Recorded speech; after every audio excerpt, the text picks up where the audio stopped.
Hello, good morning. It's Wednesday, and it is a gloomy day today. I'm hoping that I can stay motivated. I don't know about you, but for me, when it's gloomy outside, I'm tired. I'm not energetic, that's for sure. I'm lethargic and ooh, but I'm hoping that I can push through. Um, I am currently interviewing to get somebody in here who can be here in person since Amber is going to her full-time position now. So I thought I should talk about interviewing because I feel like a lot of people don't really put too much thought about it. When they are writing their resumes and when they are interviewing. So I'm just going to tell you, as someone who has been hiring people for, I don't know, like 10 years now, at least, maybe 15, I thought I would talk about what kind of makes sense for me when I'm looking for a candidate. It's a little bit different, obviously, now that I have my own business and it's a small business. And so it's kind of this like I'm kind of looking for a connection with somebody because we're going to be working really closely together, obviously, since we're such a small team. And I mean, they're working directly with me. That's it. So it's a little bit different than when you're in a corporate atmosphere, but I did do I would look over all of the resumes in my old job. I would schedule all of the interviews, and I was the one that was helping to choose the candidates. So no matter whose department it was in the fashion department, I should say. So even if, I was product development director, so obviously I was in charge of hiring underneath me, but we also had the two fashion directors who I would help them make their decisions as well. So I will tell you that when it comes to a resume, I think that people should pay more attention to what you're applying for and if the things that are in your resume make sense for to have for this position, right? So if and I understand, like, if you haven't had anything in this role, maybe this you're looking for something that's outside of what you've already been doing. Maybe you've only had like retail jobs or food service jobs or something like that, which is totally understandable. But here's the thing: if that's the case and you've had several, you don't need to list all of them. I don't need to see that you worked at 3 different food places and 5 different, clothing stores as retail, sales, or even management. Like, if it's a higher, I guess if it's a management role, it's a little more important and maybe more relevant to the role depending on what it is that you're applying for. But don't get rid of all of the stuff that doesn't matter, that overlaps and just looks like that you are a job hopper, because nobody wants that. I feel like sometimes people think, oh, more is better, but that's not necessarily the case, because for me it says, oh, you move around a lot, which means you might not stay with me.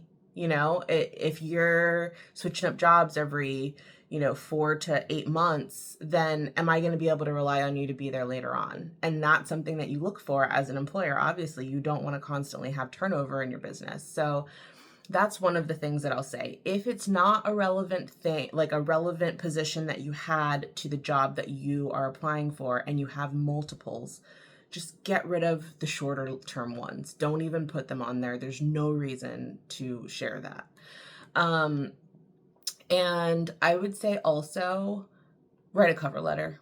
Just do it. Like, I know it's time consuming. I know you're probably applying for a ton of different positions, but as specifically for me right now as a small business in particular, like, I think it was probably a little less important when it was a corporate position, just because I was looking through so many different resumes, and like, I can understand that feels like it's going to get thrown away. But if you're applying for small businesses, write a cover letter. Somebody is reviewing it. If it's a small business, they are not using some service to weed through the applications. There's a physical person who's looking through it. It is probably the business owner, to be honest. And if not, it's somebody who obviously has some say in whether you're going to be hired or not. And knowing that you just took the time to, in advance, look into the business, understand what it is, and say, okay, this is something that I would actually really connect with or be interested in, and be able to share that in words, that would make a huge difference for me. Like, honestly, it would be something where I would put that at the top of my priority list to interview this person, hopefully first.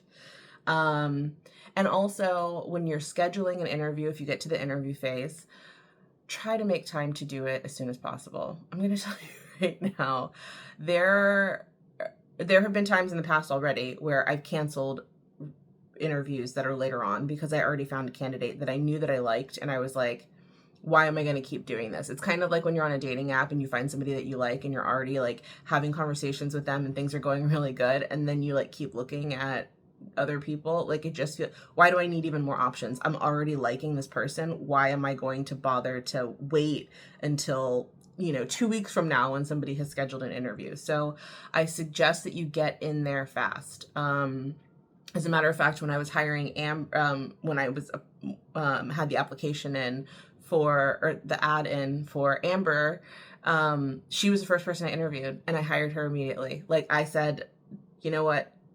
I don't even want to play games with you. I think our connection is just too good. So I just want to go ahead and say yes. I did continue to interview. And honestly, I have a sixth sense, I think, about these things, like about certain people. Not always, but I have a sixth sense about certain people. And I don't know what it was, but like, I just had this feeling that I needed to keep interviewing. Like, I knew that I wanted Amber. I knew that that was the right chance. But I was like, something else is in here that I think is going to be right, which ended up being Lisa. Thank goodness I kept interviewing even after I said yes to Amber, because first of all, I've loved working with the two of them together. I think we have so much fun. But also, Lisa is a full-time employee now. So there's that. But yeah, try to get in there fast. Please don't schedule things out 2 weeks and 2 weeks later. Like, it just doesn't make sense. Unless it's a corporate atmosphere. So things are very different depending on what you're applying for. But if it's a corporate atmosphere, there's a chance that they're going to be interviewing for a while. I think we would probably take like a month to hire people, at my old one. But again, honestly, like, I think earlier is better. So if you can make the time, I urge you to do that. And what else? And the other thing is, especially again with small businesses, but even in the corporate atmosphere, write a thank you email. Just do it. Like, write a thank you email and expressing what it was, if you really want the position, obviously, what it was that you actually enjoyed hearing about with the company, or if you're excited about the opportunity, or whatever the case may be. I promise you, it makes a difference. Remember, these are still people. Even if it is a corporate atmosphere, it's still people. You spoke to somebody, and if you got their email, which you probably did, they're going to read it and it's going to matter. I promise you. Like, I've had some interviews in the past where it was just not a good connection. It wasn't a right fit. And they wrote me a thank you letter, and it's very nice. Obviously if it's not a right fit, it's not a right fit. But I have had instances at my prior job where I was really in debate over two different candidates. One of them wrote me a thank you letter that honestly it went straight to my soul. And so I made my decision off of that. As soon as I got that letter, I was like, there it is. Because it's the extra effort. It's that someone is taking the time out and saying, you know what, this is really important to me. And it doesn't take that much time, honestly. It really doesn't, to do it. And just that extra effort it means a lot. And especially, again, as a small business, extra effort is so important to me. Like, I'm trying to build. And so if I know that you're going to be putting in extra effort, why wouldn't I want that on my side? Why wouldn't I want that on my team? Like, that just means the business is going to be even better, because I know that you're going to be trying to do as much as you can on your end too. So anyway, those are my little 2 cents about applying and interviewing. Obviously interviewing can be a skill, but I think people also have different interviewing styles. So it's really hard to like give direction when it comes to being in an interview, because for me personally, I don't like for it to be this like, even when I was in the corporate atmosphere, I don't like for it to be this very like strict, like, let me show you how professional I am. I've never been that way. I like it to be very personable, because I just want to get to know the person and see if they're going to be a right fit for me. Even when I was in corporate, like, I just want to make sure it's somebody that's going to fit, because, one spoiled apple can, one bad apple can spoil the bunch. Yeah. So, so you want to make sure that you have the right fit. And so I feel like if you just talk to somebody like you would talk to them day to day, you know, like they should get to know my personality, because it's a choice for you just as much as it's a choice for me. And so I want you to get to know my personality, what I'm going to be like working with, and vice versa. Obviously, I want to know what it's going to be like working with you. So, I would say I think even if you are interviewing in something that's very professional, if you can bring your personality into it in a professional way, I think that's also really important, to show that, you know, obviously you're capable of doing the job, but also, you know, humanize the situation as much as you can do that. Even at my old job, I remember our CEO could be a little bit moody, and by little I mean a lot.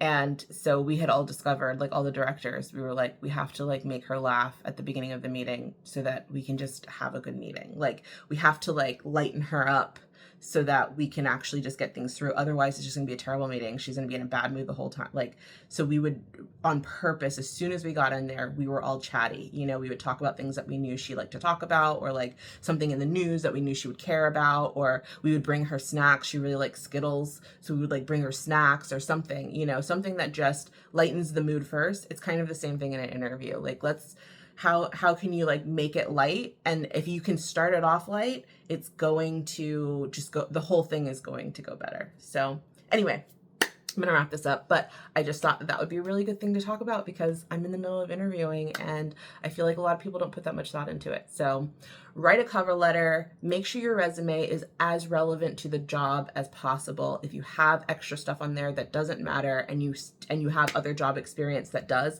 take off some of the stuff that doesn't matter. You want to look like you've been employed the whole time, so don't take off too much to where it looks like you haven't been employed for, you know, half of your adult life. But take off anything that doesn't matter. That little 3-month blip that you had, get rid of it. Like, you know, just all of the frivolous things, take it off your resume, and write a thank you letter. Write a thank you email. Do not be afraid to do that. It's honestly, it's the seal of approval if they're already really thinking about you as a candidate. So I hope that you're having a good day. I have so much to get done. Amber's not coming in today, but we are going to have a meeting. She's going to work from home. So I have tons to do. Hopefully I can focus in, get it done, even in this gloomy weather. So have a wonderful Wednesday.